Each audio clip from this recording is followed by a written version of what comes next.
ഷോമാർ ഈ സ്ത്രീ സംരക്ഷക വേഷം കിട്ടുന്നുണ്ട്. ഈ കുട്ടിയുടെ കാര്യം വിട്ടേക്കോ. ഈ കുട്ടിയുടെ അമ്മയുടെ കാര്യം, അതായത് സ്വന്തം ഭാര്യയുടെ അമ്മയെപ്പോലും ആ വീട്ടിൽ നിന്ന് അടിച്ചിറക്കിയ ആളാണ്, അവരെപ്പോലും ആക്രമിച്ചയാളാണ്. അപ്പോൾ ഇതെല്ലാം പാലക്കാട്ടെ ജനങ്ങൾക്ക് എല്ലാവർക്കും കൃത്യമായി ബോധ്യമുള്ള കാര്യമാണ്. BJP സംസ്ഥാന വൈസ് പ്രസിഡന്റായ C. കൃഷ്ണകുമാറിനെതിരെ ഉയർന്ന ലൈംഗിക പീഡന പരാതി വലിയ ചർച്ചയായിക്കൊണ്ടിരിക്കുകയാണ്. ഇത് സംബന്ധിച്ച് കൂടുതൽ കാര്യങ്ങൾ അറിയുന്ന സന്ദീപ് വാര്യറാണ് എന്നോടൊപ്പം ഉള്ളത്. ഈ വാർത്ത വന്നതിന് ശേഷം അദ്ദേഹത്തിൻ്റെ പ്രതികരണം ഇത് കോടതി തീർപ്പാക്കിയ കേസ് എന്നുള്ളതാണ്.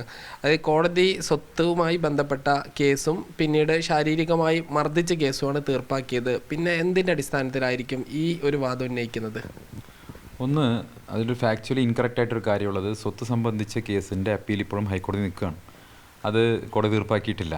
രണ്ടാമത്തെ കാര്യം, കോടതിയുടെ പരിഗണനയ്ക്ക് ഒരിക്കലും സെക്ഷൽ അസോൾട്ട് എന്ന് പറയുന്ന കേസ് വന്നിട്ടേ ഇല്ല എന്നുള്ളതാണ് വസ്തുത. അത്തരമൊരു കേസ് കോടതിയുടെ മുന്നിൽ പരിഗണനയ്ക്ക് വന്നിട്ടേ ഇല്ല. കോടതിയുടെ മുന്നിൽ പരിഗണനയ്ക്ക് വന്നത് അന്നത്തെ കാലത്ത് അണ്ടർ പ്രിവിലേജ്ഡ് ആയിട്ടുള്ളൊരു പെൺകുട്ടി അവരെ സ്വന്തം കൈപ്പടയിൽ എഴുതി കൊടുത്ത ഒരു മൊഴി മാത്രമാണ്. അതിൽ അന്ന് നിയമത്തെക്കുറിച്ച് വലിയ ഗ്രാഹ്യമൊന്നുമില്ലാത്ത കുട്ടി അതിൻ്റെ ഒരു പ്രയറായിട്ട് കൊടുത്തത് വയ്യാതെ കിടക്കുന്ന അച്ഛനെ കാണണമെന്നും തട്ടിയെടുക്കപ്പെട്ട സ്വത്തുകൾ തിരിച്ചു കിട്ടാൻ, രേഖകൾ തിരിച്ചു കിട്ടാൻ വേണ്ട സഹായം വേണമെന്ന് മാത്രം, ജീവനിൽ സുരക്ഷ വേണമെന്നൊക്കെയാണ് അപേക്ഷിച്ചിട്ടുള്ളത്.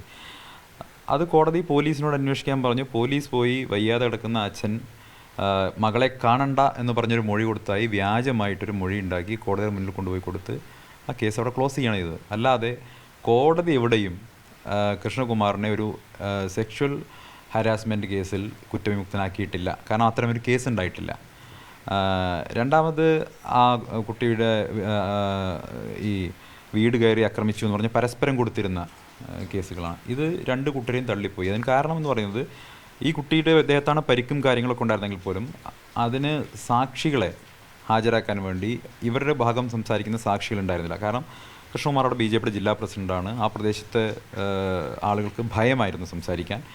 100-ലധികം പേര് കണ്ടു നിന്ന ഒരു ആക്രമണമായിട്ട് പോലും ഒരാൾ പോലും സാക്ഷി പറയാൻ തയ്യാറായില്ല. പോലീസാണ് അതിൽ സാക്ഷികളെ ഉൾപ്പെടുത്തിയത്. അവരാരാണെന്ന് പോലും ഇവർക്കറിയില്ലായിരുന്നു. ഇതാണ് അതിൻ്റെ വസ്തുത എന്ന് പറയുന്നത്. അപ്പം നമ്മുടെ രാജ്യത്തെ രാഷ്ട്രീയ നേതൃത്വങ്ങൾ, പോലീസ്, നിയമ സംവിധാനം, ഇതെല്ലാം ചേർന്ന് അണ്ടർ പ്രിവിലേജ് ആയിട്ടൊരു പെൺകുട്ടി അവർക്ക് നീതി നിഷേധിച്ചതാണ് വാസ്തവത്തിൽ നടന്നത്. ഇനി കൃഷ്ണകുമാർ ഈ സ്ത്രീ സംരക്ഷക വേഷം കിട്ടുന്നുണ്ട്. ഈ കുട്ടിയുടെ കാര്യം വിട്ടേക്കോ.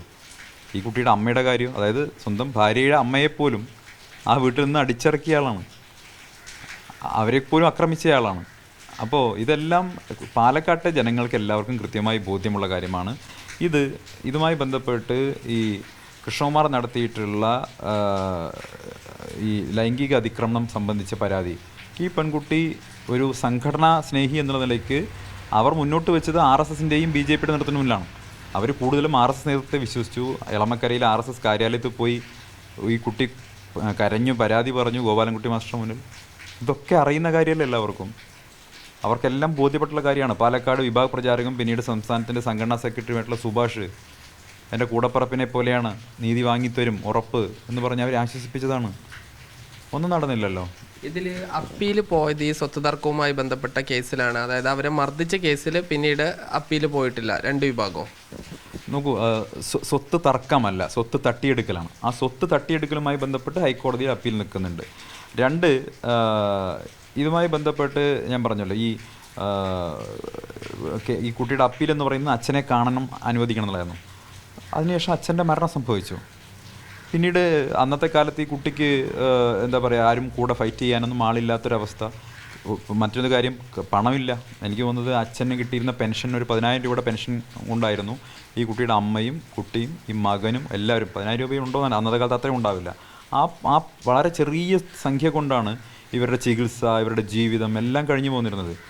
അപ്പോൾ അങ്ങനെ ഒരു സാഹചര്യത്തിൽ ജീവിച്ചിരുന്ന ഒരാൾക്ക് ഒരു വക്കീലിനെ ഏൽപ്പിക്കാൻ പോലും പണമില്ലാതിരുന്ന ഒരു കാലഘട്ടം ഉണ്ടായിരുന്നു. ഭക്ഷണം കഴിക്കാൻ പൈസ ഇല്ലാത്തൊരു കാലഘട്ടത്തിലൂടെ അവർ കടന്നു പോയിട്ടുണ്ടെന്ന് എനിക്കറിയാം. അത്തരം സാഹചര്യത്തിലൂടെ കഷ്ടപ്പെട്ട് കടന്നുപോയൊരു കുട്ടി പിന്നെ എങ്ങനെ ലീഗൽ ഫൈറ്റുമായിട്ട് മുന്നോട്ട് പോകണം?